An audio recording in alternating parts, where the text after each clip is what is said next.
Punaise, vous n'avez aucune idée de ce que c'est devenu ici. Tu te souviens de la dernière fois qu'on est venus ici? Ouais, il n'y avait rien ici. Tout était vide, le magasin, mec, c'est devenu un centre commercial de pièces automobiles America Parts ici à Campinas. Mec, regarde-moi ça. Regarde comment est le magasin des gars, mec. Comme à São Paulo, mais ici c'est bien plus grand et il y a beaucoup plus de choses à exposer. Regarde, c'est super. Aujourd'hui, on est avec Kléber ici. On est venu apporter la plaque de leur Monte Carlo qui est prêt depuis des années. Kléber de Descenrola est allé là-bas et a réussi à régler toute la paperasse, à faire l'usucapion. Et aujourd'hui, on est venu un peu pour immatriculer la voiture, l'une des plus belles voitures qu'on ait au Brésil, une voiture primée. Regardez comme le bureau est sympa. Allons voir, vous allez voir.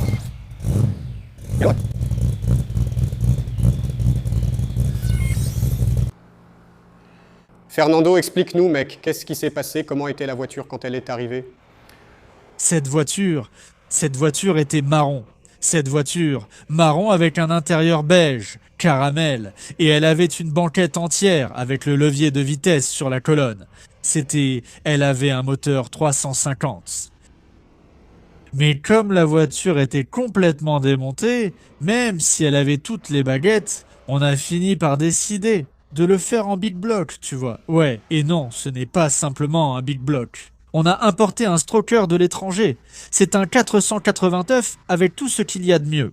Il a une culasse Brod, c'est Brodix. Dimensionné, préparé, arbre à cam, injection multipoint, ouais. Et puis on a décidé de faire le blanc de la Chevrolet de l'année même, avec l'intérieur bordeaux, tu vois. Sauf qu'avec les sièges séparés. Séparés avec une console, parce que l'intérieur de la Monte Carlo, en fait, c'est celui de la Chevelle, tu vois. C'est une Chevrolet Chevelle de 68, 69, 70, 71, 72, l'intérieur est le même. Et donc, on a acheté les sièges séparés, la console, et on l'a fait avec une TH400 3 vitesses, tu vois. C'est une TH400 pour 900 chevaux, oui, pour bien supporter toute la puissance du moteur.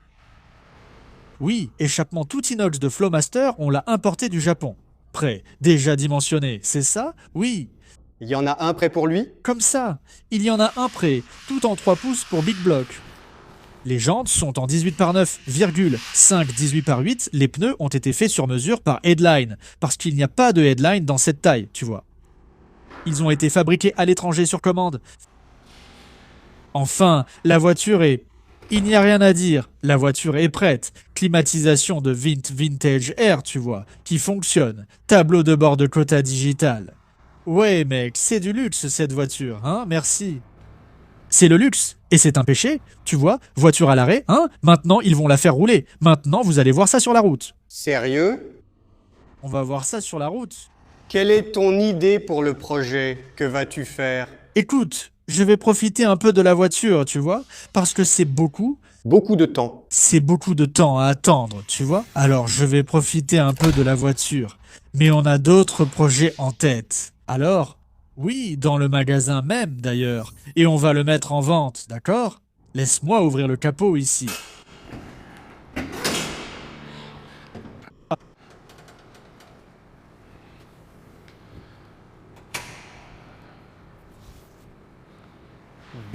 Bizarre, regarde, waouh. Injection multipoint, hein, ouais, comme je l'ai dit, les culasses Brod. Brodic, cette admission air gap. Ouais, c'est un moteur forgé. Et tu vois la distance, l'espace qu'il y a. On a un big block ici. Et regarde l'espace qu'il y a, même jusqu'au radiateur, hein. Ici, il utilise un carénage, un avec double ventilateur, parce que ce radiateur est énorme. C'est un radiateur de 33 pouces. Mais lui, à l'origine, comme c'est un L, hélice. Il a un grand carénage ici, et le 350, il est encore un peu plus éloigné, waouh. Donc ça fait même bizarre à regarder. C'est vrai. Mais c'est ça, les collecteurs. Tout avec une finition céramique aussi. Mec, la voiture a le meilleur. La suspension est tellement haute qu'elle rend jaloux les autres. Les freins avant, 6 pistons, ce sont ces gros freins. À l'arrière aussi. Frein à disque avec 4 pistons. Ouais, mec, tout ce qu'il y a de mieux. Non, rien n'a été économisé. Les pare-chocs, tout neufs, de chez AMD aussi. Oui, enfin, c'est une voiture qui est prête depuis longtemps. Tu vois, depuis 2019, elle est prête et la voiture est toujours dans le même état. C'est-à-dire une voiture très bien faite.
Outre, ça n'a pas pris plus de temps, ça a été 5 mois. Non, ce n'était pas long du tout.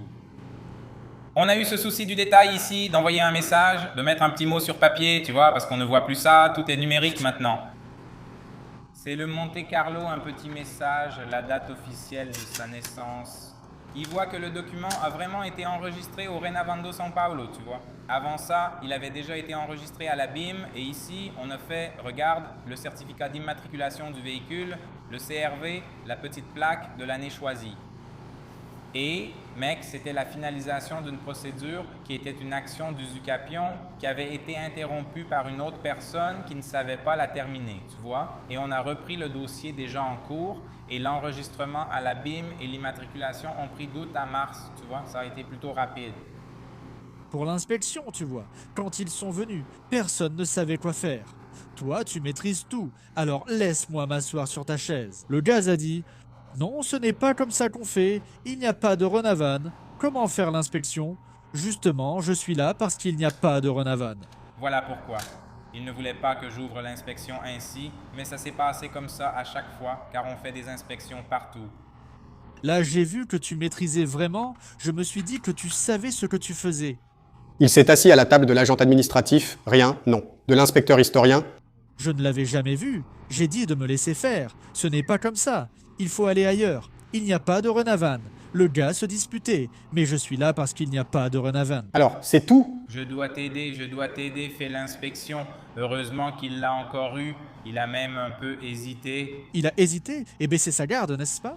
Il a baissé sa garde car tu savais qu'on amenait souvent d'autres voitures là-bas, non? Et moi, je faisais déjà des recherches là-bas, tu vois? Comme pour le club, tu faisais des recherches pour savoir où sera la prochaine inspection, où le gars sera disponible afin qu'on puisse l'orienter. C'est vraiment hors de la routine.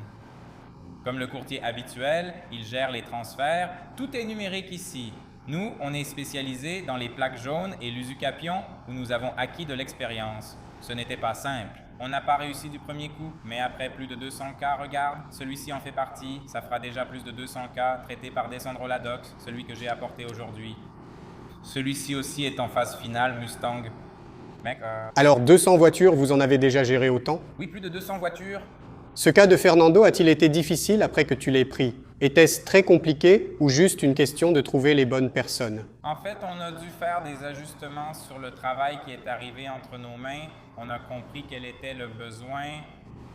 Alors on s'est dit, mince, American Parts, c'est le partenaire de notre partenaire. On le connaît par l'importation, on le voit aux événements. J'ai dit, mec, je tiens à prendre ce dossier, et pas parce qu'il est un client différent, parce qu'on traite tout le monde de la même façon, mais dans son cas, ça a été plutôt rapide, non? Une surprise rapide, de septembre lors de l'inspection jusqu'en mars pour faire l'immatriculation. Il y a des véhicules qu'on prend dans les mêmes conditions. Le travail qu'on a commencé, j'envoie à la BIM, ça fait 1 an là-bas, et ça n'avance pas, non?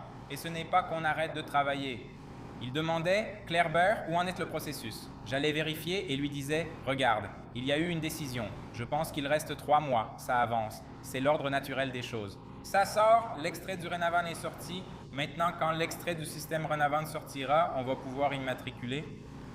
Alors j'ai dit, c'est sorti. Mais là, ça a bloqué. J'ai dit, mec, c'est sorti. Alors il a dit, c'est sorti, maintenant c'est une question de 2 mois, ça va se régler. Tu vois, ça va se régler. J'ai dit, mec, c'est sorti, mais il y avait quelque chose de bizarre là. J'ai dit, c'est sorti et ce n'est pas sorti parce que c'était marqué que c'était sorti le 20, mais je ne trouvais pas. Alors, quand je suis allé vérifier, parfois que le I, quand je pouvais chercher, son châssis commence par I et H, qui est d'origine et tout ça. Et là, dans la recherche sur Sinatran, c'était faux. Au lieu de I, il y avait un 1, j'ai donc dû demander la correction. Alors, Il y a tout un va-et-vient. il y a des allers-retours, des choses entre les lignes, des coulisses que les gens ne connaissent pas. Et on pense qu'on est en retard alors qu'en réalité on l'est. On pense que parfois on met là, mais ça veut dire que c'est l'autre alors que c'est bien là, c'est vraiment là. Donc c'est compliqué mec, c'est compliqué. Ce n'est pas si simple que ça. L'expérience fait que c'est devenu une routine et que c'est plus simple pour nous, non? Fernando et la voiture prêt, juste en train d'attendre tout ce temps, n'est-ce pas? Tu as vu le sticker d'expo de l'EBA 2019? En 2019, il était déjà là et il n'avait toujours pas de papier. Oui, on a lancé la procédure, non? On a fait une première étape avec une autre personne qui a fait toute la procédure qu'il fallait faire. Mais il y a eu un moment où ça s'est bloqué. Et c'est là que Kléber intervient, non? Et là, il a réglé ça très vite. Mais depuis 2019, la voiture est prête. Tu imagines l'angoisse, non? Il faut laver le garage. Alors tu sors la voiture, tu ne peux pas rouler. Tu veux rouler, la voiture est prête. Alors ça te glace. Comment tu fais, hein? Tout, hein? Tu finis même par être dégoûté de la voiture, hein? Tu commences à avoir pas mal d'argent investi. La voiture a tout ce qu'il y a de mieux. Et sans pouvoir rouler, elle est devenue une plante verte, juste bonne à rester sur l'étagère, hein? Donc c'est ça. C'est embêtant, hein? Mais maintenant c'est réglé. Il ne reste qu'à faire une révision. Et le remettre en marche. Ouais, regarde ça. Cette voiture allumée comme ça, on y est allé parce que l'inspection était juste dans le bloc d'à côté, tu vois. Donc on y est allé en roulant, pas besoin de dépanneuse parce que la voiture est totalement fonctionnelle. Mec, j'étais fou. Ça a marché, sans plaque ni rien. Ça a marché, tu vois, c'est juste un bloc. Très près. 3 blocs, non. Presque dans la rue, non? C'est dans la cour. C'est la dernière fois que j'ai fait le plein. Sérieux? Mince. Tu dois respecter cette tolérance, non? Tu as l'ordre et l'immatriculation. Quand tu achètes une voiture neuve, tu roules aussi sans plaque jusqu'à ce que tu la récupères. Alors on s'est dit, allons-y, est-ce qu'il y a eu un problème? On y est allé, mais c'était vraiment proche, non? Donc ouais.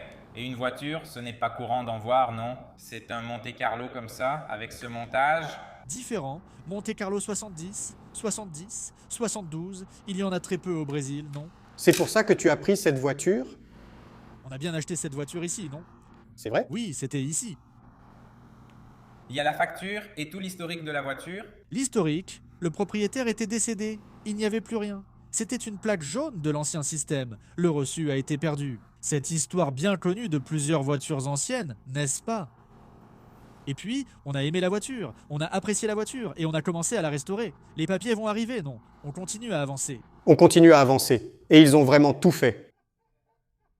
Et le pauvre n'a juste pas eu ses papiers. Heureusement, on ignorait que cela prendrait autant de temps. Sinon là, On ne l'aurait pas fait. pas qu'on n'aurait pas fait le projet, mais on n'aurait pas investi. Oui, Oui, la voiture est prête. Ici, c'est une sensation différente, comme si je la sortais pour la première fois.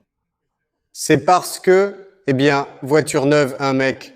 Ouais, j'ai fini de payer le crédit. C'est vrai. J'ai payé les dettes de ce salaud-là, mec. En 2019, on parlait à peine de l'usucapion, non? C'était donc nouveau pour toi et tu t'es demandé, mais qu'est-ce que c'est? Donc, pas vraiment pour les voitures. On n'en parlait pas beaucoup, non? On n'en parlait pas, n'est-ce pas? On n'en parlait pas. D'ailleurs, Desenroladox est apparu vers la mi-2019-2020, mais officiellement avec le CNPJ actif. C'est devenu une entreprise et c'est vraiment concentré à 100% là-dessus en 2022. Spécialisé là-dedans. Spécialisé là-dedans. Notre cabinet juridique et de courtage depuis 2022 ne s'occupe pas d'autre chose comme toi. Probablement, celui qui a fait cette action d'usucapion là-bas était un avocat généraliste qui avait certaines connaissances, aimait les véhicules et l'a fait. Mais là, il a été bloqué à l'étape de l'immatriculation parce que l'action d'usucapion, je te dis que c'est 50%, tu vois, tu es à la moitié du chemin. Sauf que la phase la plus compliquée, c'est vraiment l'immatriculation.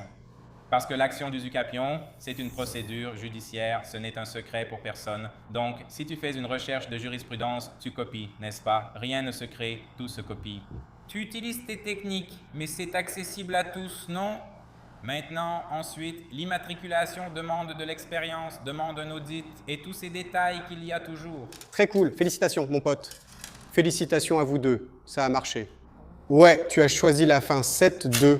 Vraiment très fin, 7-2. Vraiment cool. Le plan de la voiture. Vraiment cool, j'aimerais aller voir la voiture là-bas, mec.